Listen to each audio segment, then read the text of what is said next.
ஒரு முஃமினுடைய நம்பிக்கை பலமானதாக இருக்கும். ஏன் தெரியுமா? நாங்கள் போகிறது ரப்பின் பக்கம், அங்கு ஒரு நீதிமன்றம் இருக்கிறது. அல்லாஹு தஆலா அங்கு அவனுக்கு முன்னால் ஒவ்வொருவரையும் நிறுத்தி அல்லாஹ் அங்கு விசாரிப்பான் என்ற அந்த நம்பிக்கை, நாங்கள் எல்லோரும் அல்லாஹ்வின் பக்கம் மீண்டு செல்லப் போகிறோம் என்ற நம்பிக்கை, அல்லாஹ்வை சந்திக்கப் போகிறோம், அவனுடைய நீதிமன்றத்தில் நிறுத்தி வைக்கப்பட போகிறோம் என்ற நம்பிக்கை தான் மோமீன்களுக்கு இருக்கும் என்பதை அல்லாஹ் சொல்கிறான். வெறுமனே வார்த்தையால் யாராவது மௌத்தா போனால் இன்னா லில்லாஹி வ இன்னா இலைஹி ராஜிஊன் என்று சொல்கின்ற வார்த்தை அல்ல. அல்லாஹ் சொல்கிறான், இவர்களுடைய வாழ்க்கையினுடைய முகவரியே இதுதான். ஏன் குடும்பத்தில் சோதனை, பிரச்சனை, என்ற மனைமக்களால் பிரச்சனை, பொருளாதாரத்தில் பிரச்சனை, பயம். நான் மௌத்தானால் என்னுடைய பிள்ளைகளை பார்க்குறது யார்? நான் இன்றைக்கு இருக்கிற தொழில் பொருளாதார வசதி நாளைக்கு இருக்குமா? எல்லாம் பயம். இந்த பயம் இருக்கின்ற பொழுது மோமீன்களுடைய எண்ணங்கள் எப்படி இருக்கும் தெரியுமா? அலிஃப் லாம் மீம் அஹஸிபன் நாஸு அன் யுத்ரகு அன் யகூலு ஆமன்னா أن يقولوا آمنا وهم لا يفتنون. அலிஃப் லாம் மீம். அல்லாஹ் சொல்கிறான், அஹஸிபன் நாஸ், மக்கள் எண்ணிக்கொண்டார்களா, ஐ யுத்ரகு ஐ யகூலு ஆமன்னா வஹும் லா யுஃப்தனூன், நாங்கள் ஈமான் கொண்டு விட்டோம், நாங்கள் லா இலாஹ இல்லல்லாஹ்னு சொல்லிட்டோம் என்பதனால் அவர்கள் சோதிக்கப்படாமல் அப்படியே விடப்பட்டுருவாங்க. சோதனை இல்லாமல் அப்படியே அல்லாஹ் விட்டுருவான்னு எண்ணிக்கொண்டிருக்கிறார்களா? லா இலாஹ இல்லல்லாஹ்னு சொன்னாலே மௌத்து வரை சோதனை இருந்து கொண்டு தான் இருக்கும். சோதனை ஏதோ ஒரு வகையில் வந்துக்கிட்டே இருக்கும். பயமாக வரும், பட்டினியாக வரும், பசியாக வரும், ஏதோ ஒரு வகையில் சோதிக்கப்பட்டு கொண்டே இருப்பான். மௌத்து வரை ஒரு மோமினுக்கு ஏதோ ஒரு வகையில் சோதனை தான். முழுமையான நிம்மதி என்பது இந்த உலகத்தில் மோமினுக்கு கிடையாது, முழுமையான நிம்மதி கிடையாது. ஆனால் அல்லாஹு தஆலா எல்லா நிலைகளிலும் ஒரு நிம்மதியை போடுவான். அது முழுமையானது அல்ல. நிம்மதி இருக்கும், ஆனால் முழுமையானது அல்ல. அன்புக்குரிய சகோதரர்களே, சகோதரிகளே, அல்லாஹு தஆலா அந்த ரப்பு ஒவ்வொரு மனிதனையும் அவன் இடையிடையே சோதிக்கிறான் என்றால் அவர்களுடைய வாழ்க்கையினுடைய முகவரி இன்னா லில்லாஹி வ இன்னா இலைஹி ராஜிஊன். ரிஸ்கை பற்றி பயமா? நாளைக்கு என்ன? அல்லாஹ் சொல்கிறான், நீங்கள் அப்படி பயப்பட வேண்டிய அவசியம் கிடையாது. அப்படி பயப்படுறது என்பது ஒரு மனிதன் இன்னா லில்லாஹி வ இன்னா இலைஹி ராஜிஊன் என்ற அந்த நம்பிக்கைக்கு மாற்றமாக அவன் பயப்படுகிறான். வீணான பயம் இருக்கக்கூடாது.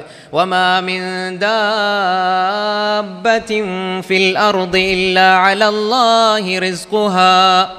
உலகத்தில் இருக்கிற எந்த உயிரினமாக இருந்தாலும் அதனுடைய ரிஸ்க் அல்லாஹ்வுடைய கையில் இருக்கிறது. அல்லாஹ் எழுதி வச்சிருக்கிறான். எல்லாத்துக்கும் ரிஸ்க் அல்லாஹ் வச்சிருக்கிறான். அப்படி இருக்கக்கூடிய உயிரினங்களுக்கு அல்லாஹ் ரிஸ்கை கொடுக்குறான் என்று சொன்னால், வலகத் கர்ரம்னா பனி ஆதம், ஆதமுடைய மக்களை நாங்கள் சங்கைப்படுத்தி வைத்திருக்கிறோம், சங்கையானவர்களாக ஆக்கி வைத்திருக்கிறோம். அப்போ அல்லாஹ் சங்கைப்படுத்திய மக்களுக்கு அல்லாஹ் ரிஸ்க் கொடுக்க மாட்டானா? எங்களுடைய நம்பிக்கை சரியாக இருக்கணும். ஸல்லல்லாஹு அலைஹி வஸல்லம் சொன்னார்கள், லவ் அன்னக்கும் ததவக்கலூன அலல்லாஹி ஹக்க தவக்குலி லரஸகக்கும் கமா யர்ஸுகுத் தய்ர். லவ் அன்னக்கும் ததவக்கலூன அலல்லாஹி ஹக்க தவக்குலி, யார் அல்லாஹ்வின் மீது முழுமையாக உறுதியாக நம்பிக்கை வைத்து தன்னுடைய காரியங்களை அல்லாஹ்விடம் ஒப்படைக்கிறாரோ, லரஸகக்கும் கமா யர்ஸுகுத் தய்ர் தக்து ஹிமாஸன் வ தரூஹு பிதானா, பறவைக்கு உணவளிப்பதை போன்று அல்லாஹ் உணவளிப்பான். எப்படி? காலையான நிலையில் காலை வேளையில் வயிறு காலியாக, வயிறில் ஒன்றுமில்லாமல் அந்த பறவை பறந்து செல்கிறது. மீண்டும் திரும்பி வரும்பொழுது வயிறு நிறைந்த நிலையில் திரும்பி வருகிறது. அந்த பறவை முயற்சி செய்கிறது, ஆனால் முயற்சிக்கு மேலால் ஒரு நம்பிக்கை இருக்கிறது. வெளிக்கிளம்பி சென்றால் எப்படியோ எனக்கு ரிஸ்க் கிடைக்கும் என்ற நம்பிக்கையிலே பறந்து செல்கிறது. அல்லாஹ் சொல்லுகின்றான், வல்லதீன ஜாஹது ஃபீனா லனஹ்தியன்னஹும் சுபுலனா. வல்லதீன ஜாஹது ஃபீனா, யார் எங்களுடைய பாதையில் வழியில் முயற்சி செய்வார்களோ, லனஹ்தியன்னஹும் சுபுலனா, அவர்களுக்கு பல வழிகளை நாம் திறந்து கொடுப்போம். ஒரு வழி அல்ல, சபீலண்டா ஒரு வழி, சுபுல்னா பல பாதைகள். நான் எனக்கு 10,000 தேவை, 20,000 தேவை என்று சொல்லி அதற்காக உழைத்து கொண்டிருப்பேன். என்னுடைய எண்ணத்துக்கு சிந்தனைக்கு தெரியாமல் அல்லாஹ் 2 கோடியை அல்லாஹ் எப்படியோ கொண்டு தருவான். அதை ஒரு ஆரோக்கியமாக அல்லாஹ் தருவான். நீங்கள் இந்த நோய் வந்தால் இதுக்கு நீங்கள் கிட்டத்தட்ட 10 லட்சம் செலவழிக்க வேண்டி இருக்கும். ஆனால் அந்த நோய் அல்லாஹ் உங்களுக்கு தெரியாமலே உங்களிடமிருந்து நீக்கி இருப்பான். எங்களுக்கெல்லாம் கண்ணுக்கு தெரிகிறத தான் நியாமத்தை நினச்சிருக்கிறோம். சுவாசிக்கிறோம், இந்த மூச்சு, கண் பார்வை, நான் குடிக்கிற தண்ணி அல்லாஹ் கேட்கிறானே, அஃபரைதுமுல் மாஅ அல்லதி தஷ்ரபூன் அஅன்தும் அன்ஸல்துமூஹு மினல் முஸ்னி அம் நஹ்னுல் முன்ஸிலூன். நீங்க குடிக்கிற தண்ணீரை பார்த்தீங்களா? அதை மழை மேகத்திலிருந்து இறக்கிறது நீங்களா அல்லது நாங்களான்னு அல்லாஹ் கேட்கிறான்.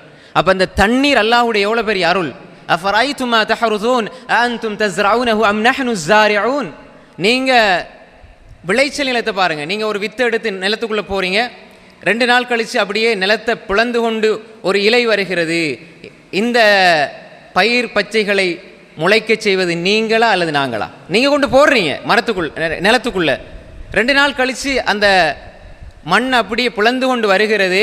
இதை முளைக்க செய்வன் யார்? அன்தும் தஸ்ரஊனஹு அம் நஹ்னு ஸாரிஊன். அப்ப எனவே அல்லாஹ்வுடைய அருள்கள் என்பது அல்லாஹ் கொட்டி தந்திருக்கிறான். அலம் நஜஅல் லஹு ஐனைன் வ லிசானன் வ ஷஃபதைன். அல்லாஹ் கேட்கிறான், உங்களுக்கு 2 கண்களை நாங்கள் ஆக்கவில்லையா? வ லிசானன் ஒரு நாவு, வ ஷஃபதைன் 2 உதடுகள். இதெல்லாம் அல்லாஹ் குர்ஆன்ல கேட்கிறான். அப்ப நாம் கண்ணை பற்றி சிந்தித்தோமா? எத்தனை கோடி கொடுத்தாலும் நம்ம அந்த கண்ணை கொடுப்போமா? யாருக்கா கொடுப்போமா? விற்போமா? விற்க மாட்டோம். அப்போ எங்களுடைய உடம்பில் இருக்கிற ஒவ்வொன்றினுடைய பெருமதியையும் அல்லாஹ் தந்து அதை ஆரோக்கியமாக செயல்பட வைத்திருக்கிறான் என்று சொன்னால் அல்லாஹ் இவ்வளோ அருள் செய்திருக்கிறான். அன்புக்குரிய சகோதரர்களே, நாம் அல்லாஹ் இங்கு புரிந்து கொள்ள வேண்டும். அல்லாஹ் எங்களுக்கு தேவையான ஒவ்வொன்றையும் பல வழிகளில் அல்லாஹு தஆலா தந்து கொண்டே இருக்கிறான். எனவே அன்புக்குரிய சகோதரர்களே, இந்த நம்பிக்கை ஏன் இந்த உலகத்தில் நாளை மறுமையில் நான் அல்லாஹ்வை சந்திக்க போகிறேன், அல்லாஹ்வை சந்திக்கிற அந்த வேளையில் அல்லாஹ் என்ன பொருந்திக் கொள்ள வேண்டும் என்பதுதான் நம்முடைய முழு நம்பிக்கையும். அதனால தான் நாம் சொன்ன லா இலாஹ இல்லல்லாஹ், நாம் சொன்ன முஹம்மது ரசூலுல்லாஹ் என்பதில் மௌத்து வரை இஸ்திகாமத்தாக உறுதியோடு இருக்கிறது என்பது அதுதான் உலகத்தில் நாம் செய்கிற பெரிய சாதனை. இன்றைக்கி உலகத்தில் சாதனை செய்வதற்காக எவ்வளோ முயற்சி செய்கிறாங்க. நான் எப்படியாவது பதியப்படணும், சாதனையாளர் என்று நாம் பதியப்படணும்னு ஒவ்வொருவரும் ஆசை வைக்கிறார்கள். நீங்கள் உலகத்தில் உங்களோட சாதனை கின்னஸ்லேயோ அல்லது எங்கேயோ எழுதப்பட்டாலும் நீங்கள் நரகத்துக்கு போயிட்டீங்கன்னா என்ன பிரயோசனம்? அதாவது ஒரு மனிதன் நரகத்தில் இருக்கிறான், ஆனால் இந்த உலகத்தில் அவனுடைய சாதனை பேசப்படுதுன்னா என்ன பிரயோசனம் இருக்குது? வரலாறு பேசிக்கொண்டு இருக்கிறது, அவர் இப்படி செய்தார், அப்படி செய்தார், சாதனை செய்தார் என்று. ஆனால் நீங்கள் அல்லாஹ் மறந்த நிலையில், அல்லாஹ் நரகத்துக்கு கொண்டு போய் போடுற நிலையில் மௌத்தா போனால் என்ன இருக்குது சகோதரர்களே? உண்மையிலே ஒரு மனிதன் செய்கிற சாதனை என்ன தெரியுமா? அல்லாஹ் சொல்கிறான், யா அய்யுஹல்லதீன ஆமனு தகுல்லாஹ ஹக்க துகாத்திஹ் வலா தமூதுன்ன இல்லா வ அன்தும் முஸ்லிமூன். ஈமான் கொண்டவர்களே, நீங்கள் அல்லாஹ்வை அஞ்ச வேண்டிய முறையில் அஞ்சிக் கொள்ளுங்கள், முஸ்லீம்களாக நீங்கள் மரணித்து விடுங்கள். இதுதான் சாதனை சகோதரர்களே. இது ரசூலுல்லாஹ்வுடைய தந்தையினுடைய சகோதரர் பாசமாக தலையை தடாவி வளர்த்த அபூ தாலிபு கிடைக்க இல்லை. லா இலாஹ இல்லல்லாஹ் கிடைச்சிதா? கடைசி நொடி வரை லா இலாஹ இல்லல்லாஹ் சொல்ல இல்லை. ரசூலுல்லாஹ்வுடைய தலையை தடாவி அன்பாக வளர்த்தார், கிடைக்க இல்லை. இப்ராஹிம் அலைஹிஸ்ஸலாம் ஹலீலுல்லாஹ் இப்ராஹிம் அவருடைய தந்தை, அவருக்கு கிடைச்சிதா இந்த லா இலாஹ இல்லல்லாஹ்வுடைய பாக்கியம்? கிடைச்சிதா? இல்லை. நூஹ் அலைஹிஸ்ஸலாத்துடைய மனைவி பெரிய நபி, பெரிய ரசூல், ஆனால் அவருடைய மனைவிக்கு இந்த இஸ்லாம் ஈமான் கிடைக்கவில்லை. எங்களுக்கும் உங்களுக்கும் அல்லாஹ் தந்திருக்கிறான் என்றால் மௌத்து வரை இந்த கலிமாவை பாதுகாக்கணும். ஷிர்கில்லாத, இணை வைப்பில்லாத, குஃப்ர் இல்லாத, பிதாத் இல்லாத ஒரு வாழ்க்கை தான் இஸ்திகாமத். அப்போ இது அல்லாஹ்வை நான் சந்திப்பேன் என்று நம்பிக்கையோடு வாழுகின்றவர்களுக்கு தான் சொல்லிய கலிமாவில் இஸ்திகாமத், தான் சொன்ன கலிமாவை உள்ளத்தாலும் உடலாலும் உடலினுடைய உதிரி பாகங்களாலும் பாதுகாத்து அல்லாஹ்வை சந்திக்கின்ற தயார் நிலையில் ஒருவன் மௌத்தாகிறான் என்றால் அது சாதனை.